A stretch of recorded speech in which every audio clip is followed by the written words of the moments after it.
तो इस वीडियो में हम लोग मैथ के वैसे महत्वपूर्ण क्वेश्चंस पर चर्चा करेंगे जो आपके आने वाले मेघा छात्रवृत्ति परीक्षा के लिए काफ़ी महत्वपूर्ण होगा। तो इसलिए आप लोग वीडियो को ध्यान से देखिएगा। तो चलिए दोस्तों, इस वीडियो को शुरुआत करते हैं। तो इससे पहले कल के वीडियो में कुछ क्वेश्चन हम छोड़ दिए थे, उन सारे क्वेश्चन को कर लेते हैं, क्योंकि उसी तरह का क्वेश्चन आपके एनएमएमएस परीक्षा यानी कि राष्ट्रीय आय सम मेघा छात्रवृत्ति परीक्षा में जरूर पूछे जाएंगे। पहले उस क्वेश्चन को देख लेते हैं। तो देखिए यहाँ पे पूछ देगा 3 का योज्य प्रतिलोम 100% पूछा जाएगा। योज्य प्रतिलोम तथा गुणात्मक प्रतिलोम का अंतर क्या होगा, अंतर क्या होगा, या इस तरह से पूछ देगा योग क्या होगा। इससे पहले हम आपको एक जानकारी देना चाहते हैं, यदि आप लोग कल के वीडियो नहीं देखे हैं तो पहले उस वीडियो को देख लीजिए, क्योंकि उस वीडियो के अंदर में हमने एक बेहतरीन तरीका से आपको समझाने का प्रयास किया है कि ये योज्य प्रतिलोम क्या होता है, गुणात्मक प्रतिलोम क्या होता है। तो उन सारे क्वेश्चंस पर हमने डिस्कस कर दिए हैं। परमेय संख्या के अंतर्गत जो भी इंपॉर्टेंट क्वेश्चंस थे, जो भी महत्वपूर्ण बातें थी, उन सारी महत्वपूर्ण बातों पर हमने अगले वीडियो में चर्चा कर दिए हैं। तो यदि आप लोग उन वीडियो को नहीं देखे हैं तो उस वीडियो का लिंक इस वीडियो को डिस्क्रिप्शन बॉक्स में दे दूंगा, वहाँ से आप लोग उस वीडियो को देख लीजिए। फिर इस वीडियो को देखिएगा तो आपको एक बेहतरीन तरीका से समझ में आ जाएगा कि हम क्या समझाने का कोशिश कर रहे हैं। देखिए उस वीडियो के अंदर में योज्य प्रतिलोम तथा गुणात्मक प्रतिलोम इसी तरह से बहुत सारे कंसेप्ट पर चर्चा कर दिए थे, लेकिन इसके आधार पर, उस कंसेप्ट के आधार पर किस तरह से क्वेश्चंस पूछा जाता है उसको डिस्कस नहीं किए थे। तो यहाँ देखिए एक क्वेश्चन है, इसी टाइप का क्वेश्चन कई बार एग्जाम में पूछा गया है आपके एनएमएमएस परीक्षा यानी कि राष्ट्रीय आय सम मेघा छात्रवृत्ति परीक्षा। हमारे कई विद्यार्थी जो है ना परीक्षा के नाम से डरता है। कोई कहता है एनएमएमएस, कोई कहता है एनटीएससी, कोई कहता है राष्ट्रीय प्रतिभा खोज, कोई कहता है मेघा छात्रवृत्ति परीक्षा खोज, कोई कहता है राज्य स्तरीय राष्ट्रीय आय सम मेघा छात्रवृत्ति परीक्षा को। तो ये सारे एग्जाम एक ही होता है, तो आप लोग भयभीत मत होइए, समझ गए ना। आइए इस क्वेश्चन को सॉल्व करने का प्रयास करते हैं। देखिए यहाँ पे 3 का योज्य प्रतिलोम तथा गुणात्मक प्रतिलोम का अंतर क्या होगा। तो सबसे पहले हम लोग क्या करेंगे, 3 का योज्य प्रतिलोम निकालेंगे। तो 3 का योज्य प्रतिलोम क्या हो जाएगा, -3 हो जाएगा। ये क्या निकला, 3 का योज्य प्रतिलोम। अब देखिए गुणात्मक प्रतिलोम क्या हो जाएगा, 3 का गुणात्मक प्रतिलोम क्या होता है, 3 का गुणात्मक प्रतिलोम। अब देखिए कल के वीडियो में सब बताए हैं, इसी तरह का क्वेश्चन पूछा जाता है। 3 का गुणात्मक प्रतिलोम क्या हो जाएगा, 1/3 हो जाएगा। यानी कि देखिए 3 का योज्य प्रतिलोम कह रहा है, तो 3 का योज्य प्रतिलोम क्या हो जाएगा, -3, और 3 का गुणात्मक प्रतिलोम कह रहा है, तो 3 का गुणात्मक प्रतिलोम हो गया 1/3। तब कह रहा है कि इसके योज्य प्रतिलोम यानी कि 3 के योज्य प्रतिलोम तथा 3 का गुणात्मक प्रतिलोम का अंतर क्या होगा, इस यानी कि इसका घटाव क्या होगा। तो देखिए -3 हो गया, यानी कि 3 का योज्य प्रतिलोम कितना, -3 का अंतर का मतलब घटाव, और 3 का गुणात्मक प्रतिलोम 1/3। आप देखिए क्या करेंगे, इसका एलसीएम कीजिए तो हो जाएगा 3 -9 -1, तो क्या हो जाएगा -10/3। यही हो गया इस तरह से आंसर। समझ गए ना। यदि आप लोग समझ गए होंगे तो समझिए नहीं, इससे एक या दो क्वेश्चन जरूर आपको बन जाएगा। आइए एक और क्वेश्चन के माध्यम से हम आपको एक बेहतरीन तरीका से समझाने का प्रयास करते हैं। आप लोग बस समझने का प्रयास कीजिए, सब कुछ होगा। कि 4 का गुणात्मक प्रतिलोम, 4 का गुणात्मक प्रतिलोम क्या दिए हैं, 4 का गुणात्मक प्रतिलोम तथा 4 का गुणात्मक प्रतिलोम तथा योज्य प्रतिलोम, योज्य प्रतिलोम का योग क्या होगा, योग निकालने के लिए कहा देगा। इस तरह से 4 का गुणात्मक प्रतिलोम तथा योज्य प्रतिलोम का योग या अंतर। सबसे पहले क्वेश्चन कह क्या रहा है उसके बारे में वर्णन करेंगे। देखिए कहा रहा है सबसे पहले 4 का गुणात्मक प्रतिलोम, तो 4 का गुणात्मक प्रतिलोम क्या निकल जाएगा, 1/4।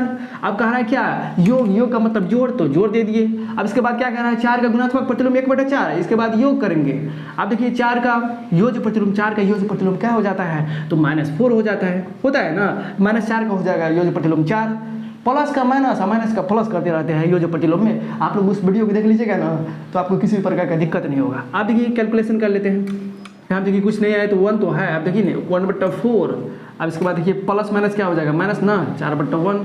अब देखिए 4 1 का एलसीएम लेंगे 4, अब 4 4 कट गया, अब माइनस देखिए यहाँ पे 1 चौके 4 4 चौके 16, तो कितना हो जाएगा, -15/4। यही हो गया आंसर।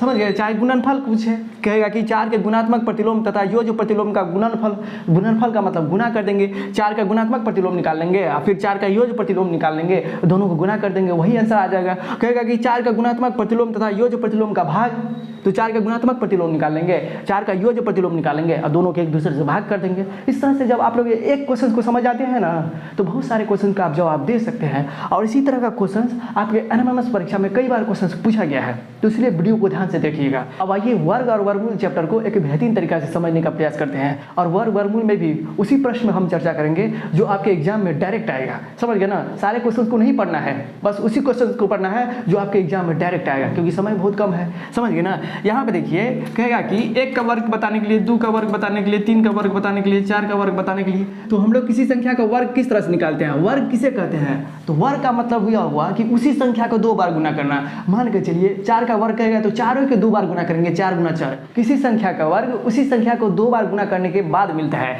यहाँ देखिए 3 का वर्ग का मतलब क्या हुआ? 3 गुना 3। 5 का वर्ग का मतलब क्या हुआ? 5 गुना 5। तो देखिए यहाँ पे 3 तिया 9, 5 25 ही हो गया। 5 का वर्ग 25, 3 का वर्ग 9। तो समझ गए। यहाँ देखिए ना, इससे क्या क्वेश्चन पूछा जाता है वो आपको हम समझाने का प्रयास कर रहे हैं। इसलिए ये मत समझिएगा सर जी ये सब तो हमको आता है। देखिए ना कहाँ से आता है। 4 का वर्ग, 5 का वर्ग, 6 का वर्ग, 7 का वर्ग, 8 का वर्ग, 9 का वर्ग, 10 का वर्ग। अब देखिए यहाँ से क्या क्वेश्चन है। 2 का वर्ग 4, 9, 16, देखिए 25, 36 बाबू, इसके बाद 49 हो गया, 64 हो गया, 81 हो गया, इसके बाद 100। देखिए तो यहाँ पे 1 से लेकर के 10 तक का वर्ग किए हैं, तो इसके इकाई अंक मुख्य रूप से क्या क्या आ रहा है? तो देख रहे हैं 1 आ रहा है, देखिए 1 आ रहा है, इसके बाद 4 आ रहा है, 4 आ रहा है, इसके बाद भी 9 आ रहा है, 9 आ रहा है, इसके बाद देखिए 6 आ रहा है, 6 आ रहा है, इसके बाद देखिए 5 आ रहा है, इसके बाद देखिए 1 4 9 6 5। आप देखिए 1 4 9 5 6, अब इसके बाद देखिए 0। इससे क्या आपको जानकारी मिली? इससे ये जानकारी मिली कि जिस संख्या का इकाई अंक 1 4 9 6 5 0 रहेगा वह एक पूर्ण वर्ग होगा। इससे क्या आपको जानकारी मिली? जिस संख्या का इकाई अंक 1 4 9 6 5 0 रहे तो वह पूर्ण वर्ग होगा। इसी कंसेप्ट के आधार पर कई तरह के क्वेश्चन पूछा गया है। देखिए ना किस तरह से क्वेश्चन पूछा जाता है। तो आप लोग समझ गए होंगे कि जिस संख्या का इकाई अंक 1 4 9 6 5 0 रहे तो वह किसी संख्या का पूर्ण वर्ग होगा। देखिए इसके आधार पर किस तरह से क्वेश्चन पूछा गया है। कई बार क्वेश्चन पूछा गया है और विद्यार्थी इसमें मैक्सिमम गलती करते हैं। आप लोग को गलती नहीं करना है, क्योंकि हम आपको एक बेहतरीन तरीका से समझा देते हैं। देखिए यहाँ पे कहेगा निम्न में कौन, इसी तरह से रहेगा, निम्न में कौन पूर्ण वर्ग नहीं है। कहेगा कि निम्नलिखित में कौन पूर्ण वर्ग नहीं है। अब देखिए कह देगा 36, 1 बी जो है 53, इसके बाद देखिए 625, इसके बाद देखिए कह देगा तुमको 144। अब देखिए यदि इस सवाल को कम समय में बनाना है तो उसी बात को याद करेंगे। आपको याद आएगा ये सर जी बताए थे कि किसी संख्या का पूर्ण वर्ग तभी होगा जब उसके इकाई अंक में 0 1 4 5 6 9 रहे। यानी कि जिस संख्या का इकाई अंक 0 1 4 5 6 9 रहे तो वह संख्या एक पूर्ण वर्ग होगा। अब देखिए इस प्रश्न को सॉल्व करने का प्रयास करते हैं। निम्न में कौन पूर्ण वर्ग नहीं है? तो देखिए 6 है, इसका मतलब ये पूर्ण वर्ग तो होगा ही। इसके बाद देखिए 53 में यहाँ पर देखिए इकाई अंक 3 है, इसका मतलब ये पूर्ण वर्ग नहीं होगा। पूर्ण वर्ग नहीं है, इसका ऑप्शन नंबर क्या हो जाएगा? बी। यहाँ देखिए इसके इकाई अंक 5 है, इसके इकाई अंक 4 है। तो जिस संख्या के इकाई अंक 6 रहे, 5 रहे, 4 रहे, इसके बाद क्या बताइए 9 रहे, 1 रहे, वह तो किसी संख्या का पूर्ण वर्ग होगा। अब तो समझ में आ गया है किस तरह से क्वेश्चन पूछा जाएगा। तो उस बात को याद रख लीजिएगा। 0 4 1 5 6 9, इस तरह से आप लोग याद रखते हो। किसी संख्या का इकाई अंक 0 आ रहा है, 4 आ रहा है, 1 आ रहा है, 5 आ रहा है, 6 आ रहा है, 9 आ रहा है, तो समझ जाइएगा वह किसी संख्या का पूर्ण वर्ग होगा। समझ गए। इसी तरह से एक और क्वेश्चन के माध्यम से हम आपको बेहतरीन तरीका से समझाने का प्रयास करते हैं। देखिए कहेगा कि 57, ए नंबर ऑप्शन सही। इसके बाद देखिए बी नंबर में दे देगा 169, इसके बाद देखिए सी नंबर में दे देगा आपको 144, डी नंबर में दे देगा आपको कितना 289। अब इसमें कहेगा कि इसमें कौन पूर्ण वर्ग नहीं है। यहाँ पे हम आपको दे रहे हैं छोटा छोटा डाटा, लेकिन जब एग्जाम में जाइएगा तो बड़ा बड़ा डाटा देगा। तो जब बड़ा बड़ा डाटा देगा, बड़ा बड़ा आपको संख्या देगा, तो उस स्थिति में आपको ये याद रहेगा कि जिस संख्या का इकाई अंक 0 रहे, 1 रहे, 5 रहे, 6 रहे, 4 रहे, 9 रहे, वह किसी संख्या का पूर्ण वर्ग होता है, तो आप लोग तो ऑप्शन को देखते ही मात्र आप लोग पता कर लीजिएगा यह किसी संख्या का पूर्ण वर्ग होगा कि नहीं होगा।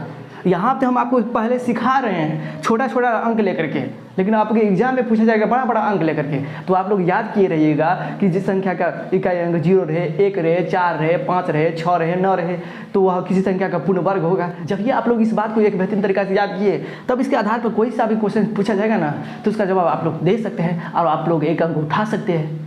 समझ गए ना। तो इस तरह का क्वेश्चन जनरली पूछा जाता है। देखिए 57 है, तो जिस संख्या के इकाई अंक 7 रहे वह पूर्ण वर्ग नहीं होगा, यानी कि यही होगा। जिस संख्या के इकाई अंक 9 रहे, 4 रहे, 9 रहे, ये सब तो क्या है, ये एक पूर्ण वर्ग संख्या दर्शाता है। अब आइए यहाँ से जो हम क्वेश्चन बताएंगे ना, जरूर है उससे क्वेश्चन पूछा ही जाएगा। अब आइए दोस्तों, मैथ के महत्वपूर्ण क्वेश्चन पर चर्चा कर रहे हैं, यानी कि मोस्ट इंपोर्टेंट क्वेश्चन पर चर्चा कर रहे हैं, जो आपके RMMS एग्जाम में डायरेक्ट आएगा। देखिए इस तरह के सवाल को किस तरह से हम लोग सॉल्व करते हैं, और इसी तरह का क्वेश्चन आपके RMMS एग्जाम में बार बार पूछा जाता है और इस बार भी पूछा जाएगा। आप लोग एग्जाम देने के लिए जाइएगा ना, तो इसी तरह का क्वेश्चन आपको एग्जाम में कई बार देखने को मिलेगा। समझ गए ना। यहाँ देखिए, वह सबसे छोटी वर्ग संख्या ज्ञात कीजिए। यह कह रहा है कि वह सबसे छोटी वर्ग संख्या ज्ञात कीजिए जो 4, 9, 10 से पूर्णतः विभाजित हो, यानी कि वह सबसे छोटी वर्ग संख्या ज्ञात कीजिए जो 4, 9, 10 से पूर्णतः विभाजित हो। आइए इस क्वेश्चन को एक बेहतरीन तरीका से सॉल्व करने का प्रयास करते हैं। एक होता है LCM बाबू, एक होता है SCM। देखिए LCM का मतलब क्या हुआ, वह छोटी से छोटी संख्या, देखिए वह छोटी से छोटी संख्या। एलसीएम का मतलब क्या होता है, एलसीएम का मतलब होता है वह छोटी से छोटी संख्या जो दी हुई संख्या से कट जाए। एचसीएफ का मतलब क्या होता है, वह बड़ी से बड़ी संख्या जो दी हुई संख्या को काट दे। एचसीएफ हमेशा काटेगा, यानी कि वह बड़ी से बड़ी संख्या जो दी हुई संख्या को काट दे, वह छोटी से छोटी संख्या जो दी हुई संख्या से कट जाए, उसी को कहते हैं एलसीएम एचसीएफ। समझ गए। अब आइए ना इस बात को हम लोग समझेंगे किस तरह से। देखिए कहेगा कि आपको 12, 16 का एलसीएम निकालने के लिए, तो 12, 16 का एलसीएम किस तरह से आप निकालिएगा। 12, 16, देखिए 2 6 का 12 और 2 8 16, 2 3 6 और 2 4 8, ये हो गया। तो 2 2 4, 3 12 चौका 48, यानी कि इसका एलसीएम कितना निकल गया, एलसीएम निकल गया 48, यानी कि 12, 16 का एलसीएम कितना निकल गया 48। अब देखिए एलसीएम के बारे में हम क्या बताएं कि वह छोटी से छोटी संख्या जो दी हुई संख्या से कट जाए, एलसीएम कट जाता है। देखिए 12 चौका 48, 16 तिया 48, एलसीएम कट रहा है, एलसीएम कट रहा है ना, तो इसीलिए कहते हैं वह छोटी से छोटी संख्या जो दी हुई संख्या से कट जाए उसे क्या कहते हैं, तो उसे एलसीएम कहते हैं। अब देखिए 12, 16 का एचसीएफ निकालते हैं। देखिए 12, 16 का एचसीएफ हम लोग भाग विधि से निकालते हैं। देखिए 12 का 12, 4 तिया 12, 4 से कटा, यानी कि इसका एचसीएफ कितना निकल गया, 12, 16 का एचसीएफ कितना निकल गया, एचसीएफ निकल गया आपका 4। देखिए एचसीएफ के बारे में हम क्या बताएं, एचसीएफ वह बड़ी से बड़ी संख्या होती है जो दी हुई संख्या को काट दे। एचसीएफ काटता ही है, जबकि एलसीएम कट जाता है। देखिए 4, 4 तिया 12, 4 चौका 16, देखिए एचसीएफ काट रहा है दी हुई संख्या को, दी हुई संख्या को एचसीएफ काट रहा है, लेकिन एलसीएम में देखिए इसका विपरीत है, दी हुई संख्या से कट रहा है। एचसीएफ देखिए काट रहा है, एलसीएम कट रहा है। अगर जिस तरह से हम आपको यहाँ पे समझाने की कोशिश कर रहे हैं, अगर आप लोग समझ गए होंगे कि एलसीएम एचसीएफ क्या होता है, तो समझिए ना, ये तो दाल भात का रोटी है, ऐसे ही खा जाएंगे। देखिए किस तरह से बनाते हैं। तो इस बात को आप लोग समझ गए होंगे कि ये एचसीएफ क्या होता है, ये एलसीएम क्या होता है। आइए इस प्रश्न को अब हम लोग सॉल्व करने का प्रयास करते हैं। कह रहा है कि वह सबसे छोटी वर्ग संख्या, वह सबसे छोटी से छोटी संख्या, जब ये आ जाएगा वह सबसे छोटी से छोटी संख्या, उसका क्या ज्ञात करना है, उसका एलसीएम ज्ञात करना है। इसका मतलब क्या, 4, 9, 10 का इस प्रश्न में क्या ज्ञात करना है, एलसीएम ज्ञात करना है। और जब भी आपके प्रश्न में ये पूछा जाए कि वह बड़ी से बड़ी संख्या ज्ञात कीजिए जो दी हुई संख्या को काट दे, तो उसका क्या करेंगे, एचसीएफ निकालेंगे। अब तो समझ गए होंगे। अब देखिए 4, 9, 10 का क्या करेंगे, एलसीएम निकालेंगे। 4, 9, 10 का एलसीएम निकालें तो 2 दूना 4, 9 ऐसे छोड़ देते हैं, 2 पंचे 10। अब देखिए ये तो कट नहीं रहा है, तो इसको गुना कीजिए, 2 गुना 2 गुना 9 गुना 5, तो इसका एलसीएम निकल गया 180। तो 180 का आवाज गुणनखंड यही हो जाएगा, यानी कि इसका एलसीएम कितना निकला, 4, 9, 10 का एलसीएम निकला 180, और 180 का देखिए आवाज गुणनखंड, 180 का क्या करेंगे, आवाज गुणनखंड निकालेंगे, अभाज्य गुणनखंड। अब देखिए आवाज गुणनखंड एलसीएम की तरह होता है। देखिए 180 का आवाज गुणनखंड किस तरह से निकालेंगे। देखिए 90 दूना 180, 45, 5 9 45, 3 3 9। अब देखिए 180 का आवाज गुणनखंड क्या हो जाएगा, 2 गुना 2, इसके बाद देखिए 5 गुना 3, यहाँ देखिए ना 5 गुना 3 गुना 3, 180 का आवाज गुणनखंड देखिए ना यहाँ पे 2 गुना 2 गुना 5 गुना 3 गुना 3, यहाँ देखिए 2 गुना 2 गुना 5 गुना 3 गुना 3, ये हुआ क्या 180 का आवाज गुणनखंड। अब इस 180 के आवाज गुणनखंड में आप लोग चेक कीजिए कि किसका जोड़ा नहीं मिल रहा है। देखिए 2 गुना 2 इसका तो जोड़ा मिल गया, अब देखिए इसका भी जोड़ा मिल गया। अब देखिए यहाँ पे 5 का जोड़ा नहीं मिल रहा है, 5 2 नहीं ना है तो कितना दे देंगे तो 5 जोड़ा के रूप में आ जाएगा, तो एक है ना, यानी कि एक 5 की आवश्यकता होगी, यानी कि 180 में एक 5 से गुना कर देंगे तो हमारा आंसर आ गया। देखिए 180 गुना 5 तो कितना हो जाएगा 5 0 0 8 5 40 अब 5 9 9 से आंसर हो जाएगा। सबसे पहले इस तरह के सवाल को बनाने के लिए आप लोग को प्रश्न एक बेहतरीन तरीका से पढ़ना होगा। प्रश्न कह रहा है कि वह सबसे छोटी वर्ग संख्या ज्ञात कीजिए जो 4 9 10 से पूर्णतः विभाजित हो। तो वह सबसे छोटी से छोटी संख्या कहेगा, तो वह सबसे छोटी से छोटी संख्या कहेगा और प्रश्न रहेगा कि पूर्णतः विभाजित हो, तो आप लोग समझ जाइएगा उसका एलसीएम निकालना है। जब ये एलसीएम निकालेंगे तो एलसीएम के क्या करेंगे आवाज गुणनखंड का मतलब उसी को एलसीएम के रूप में ही तोड़ेंगे। और जब ये तोड़ेंगे तो 2 गुना 2 इसमें देखेंगे कौन जोड़ा के रूप में है, तो कौन जोड़ा के रूप में है उसको छोड़ देंगे और किसका जोड़ा नहीं है, जिसका जोड़ा नहीं रहेगा उसी को जो है एलसीएम के साथ गुना कर देंगे, हमारा आंसर आ जाएगा। समझिए ना। तो इस प्रश्न का आंसर क्या आ गया 900 आ गया। अब 4 लेके 900 में भाग दीजिए कट जाएगा, 9 लेके 900 में भाग दीजिए कट जाएगा, 10 लेके 900 में भाग दीजिए कट जाएगा। यानी कि यही एक पूर्ण वर्ग संख्या है जो 4 9 10 से पूर्णतः विभाजित हो सकता है। समझ गए। आइए ना एक और क्वेश्चन के माध्यम से हम आपको बेहतरीन तरीके से समझाने का प्रयास करते हैं। यदि आप लोग इस टाइप का क्वेश्चन समझ गए होंगे ना तो समझिए ना आपका 2 या 3 क्वेश्चन बन ही जाएगा, 100% इससे क्वेश्चन पूछा ही जाएगा। आप लोग देखिएगा एग्जाम में। अब देखिए दूसरा नंबर में वह सबसे छोटी वर्ग संख्या ज्ञात कीजिए जो 8 15 20 से पूर्णतः विभाजित हो। जब ये कहेगा कि वह छोटी वर्ग संख्या ज्ञात कीजिए जो 8 15 20 या किसी संख्या से पूर्णतः विभाजित हो, तो उस संख्या का क्या करेंगे एलसीएम, क्योंकि हम लोग जानते हैं वह छोटी से छोटी संख्या जो दी हुई संख्या से कट जाए उसको कहते हैं एलसीएम। जब ये छोटी से छोटी संख्या लगा रहेगा और कहेगा कि पूर्णतः विभाजित करेगा तब ये उस सारे संख्या को क्या करेंगे एलसीएम निकालेंगे। एलसीएम निकालने के बाद उसका आभाज्य गुणनखंड निकालेंगे। आभाज्य गुणनखंड निकालने के बाद उन सारे आभाज्य गुणनखंडों में देखेंगे किसका जोड़ा नहीं है, तो जिसका जोड़ा नहीं रहेगा उसी संख्या को एलसीएम से गुणा कर देंगे, हमारा आंसर आ जाएगा। अब आइए ना 8 15 20 का एलसीएम निकालते हैं। देखिए 2 चौका 8 15 2 दहन 20। अब देखिए 2 दूना 4 15 2 पंच 10। आप देखिए यहाँ पे 2 5 3 15 5 1 5। आप देखिए इसका एलसीएम क्या हो जाएगा 2 गुना 2 गुना 5 गुना 2 गुना 3। आप देखिए 2 दूना 4 5 20 3 60 60 दूना 120 हो गया ना। देखिए ना यहाँ पे 8 15 20 का एलसीएम कितना आ गया तो 120 आ गया। अब इसी 120 का आभाज्य गुणनखंड निकालेंगे। जब इसी 120 का आभाज्य गुणनखंड निकालेंगे देखिए 60 दूना 120 3 दूना 60 15 3 पंच 15। अब देखिए आ गया कितना 2 गुना 2 गुना 2 गुना 3 गुना 5 आ गया ना, यानी कि ये इस रूप में आ गया। अब इन सारे में देखिए कौन एक पूर्ण जोड़ा के रूप में नहीं है। देखिए 5 जोड़ा के रूप में नहीं है तो 120 में 5 से तो गुना करना ही पड़ेगा। हम बार बार बताए हैं कि सबसे पहले एलसीएम निकालेंगे। एलसीएम निकालने के बाद उसका आभाज्य गुणनखंड निकालेंगे। आभाज्य गुणनखंड निकालने के बाद देखेंगे कौन पूर्ण जोड़ा के रूप में नहीं है, कौन जोड़ा के रूप में नहीं है। जितना संख्या जोड़ा के रूप में नहीं रहेगा उसी को एलसीएम से गुणा करेंगे। जब ये एलसीएम से गुणा करेंगे हमारा आंसर आ गया। यहाँ देखिए 3 का जोड़ा है, 3 का जोड़ा नहीं है तो 3 भी गुना करना पड़ेगा। इसके बाद देखिए 2 का जोड़ा है, इसका तो जोड़ा है लेकिन इस संख्या का जोड़ा नहीं है। अब यहाँ देखिए इस 2 का तो जोड़ा नहीं है तो यहाँ पे देखिए इस 2 को भी गुना करना है। तो देखिए कितना हो जाएगा 5 या 15 दूना 30 तो 120। अब गुना 30 से गुना कीजिए तो कितना हो जाएगा 0 गुना 0। अब इसके बाद देखिए 3 0 0 3 6 और 3 1 3 हो जाएगा ना। देखिए ना 3 6 तो कितना हो जाएगा 3600 हो जाएगा आंसर। आप देखिए इस 3600 में 8 लेके भाग दीजिएगा, 15 लेके भाग दीजिएगा, 20 लेके भाग दीजिएगा तो कट जाए। तो समझ गए ना इस टाइप का क्वेश्चन। तो यदि आप लोगों को इस टाइप का क्वेश्चन आपके एनएमएमएस एग्जाम में आ जाएगा तो जरूर है, हमको विश्वास हो रहा है कि आप लोग जरूर इस टाइप के क्वेश्चन को एक बेहतरीन तरीका से सॉल्व कर पाइएगा। वह छोटी से छोटी संख्या ज्ञात कीजिए जो पूर्ण रूप से विभाजित हो जाए। इसके लिए सबसे पहले एलसीएम निकालेंगे। एलसीएम निकालने के बाद उसी एलसीएम का आभाज्य गुणनखंड निकालेंगे। यानी तो आभाज्य गुणनखंड नहीं भी निकालेंगे ना तो एलसीएम में देखिए ना, यानी कि ये जो 120 निकला। अब देखिए यहाँ पे 8 15 20 का एलसीएम कितना निकला 120 के आभाज्य गुणनखंड आप देखिए ना, इसी को मान के चलिए 120 का आपको यहाँ पे नहीं करना है, इतना कैलकुलेशन नहीं करना है, समय बर्बाद नहीं करना है। तो इसी में देखेंगे कौन एक जोड़ा के रूप में नहीं है। तो देखिए यहाँ पे 5 नहीं है जोड़ा के रूप में, 5 नहीं है, यहाँ देखिए 3 नहीं है, यहाँ देखिए 2 नहीं है, यहाँ देखिए ये 2 का तो जोड़ा लग गया, लेकिन इस 2 का जोड़ा नहीं लगा, तो जिसका जोड़ा नहीं लगा उसी को एलसीएम के साथ गुना कर देंगे, बस हो गया, मेरा आंसर आ जाएगा। समझ गए ना। तो इस तरह के क्वेश्चन अगर आपके एग्जाम में आ जाएगा तो ज़रूर है आप लोग इसको एक बेहतरीन तरीके से सॉल्व कर पाइएगा। तो चलिए दोस्तों, फिर मिलेंगे नए वीडियो में, तब तक के लिए हमें विदा दीजिए। और एक बात और जान लीजिए, वीडियो के अंदर में हम आपको जो भी समझाने का प्रयास करते रहते हैं, यदि आप लोग नहीं समझते हैं तो आप लोग जरूर कमेंट कीजिएगा, सर जी इस टॉपिक को फिर दोबारा से पढ़ा दीजिए, तो 100% अगला वीडियो उसी के ऊपर आ जाएगा। समझ गए ना, क्योंकि हम उसी तरह के क्वेश्चंस को ला रहे हैं जो आपके एग्जाम में डायरेक्ट आएगा, इसलिए बातों को समझना जरूरी है। इसलिए हम जो भी क्वेश्चंस आपको पढ़ा रहे हैं उन सारे क्वेश्चंस का कंसेप्ट आपके दिमाग में जाना चाहिए, इन्हें जो यहाँ पे हम पढ़ा रहे हैं और आपके दिमाग में जा ही नहीं रहा है। समझ गए ना, तो समझना जरूरी है। तो चलिए दोस्तों, अगला वीडियो आप लोग को किस पर चाहिए, सोशल साइंस पे चाहिए कि साइंस पे चाहिए, आप लोग ज़रूर कमेंट कीजिएगा, हम उसी के ऊपर आपके लिए वीडियो बना देंगे। तो चलिए दोस्तों, फिर मिलेंगे नए वीडियो में, तब तक के लिए हमें विदा दीजिए। जय हिंद, जय भारत, पढ़ते रहिए, स्वस्थ रहिए।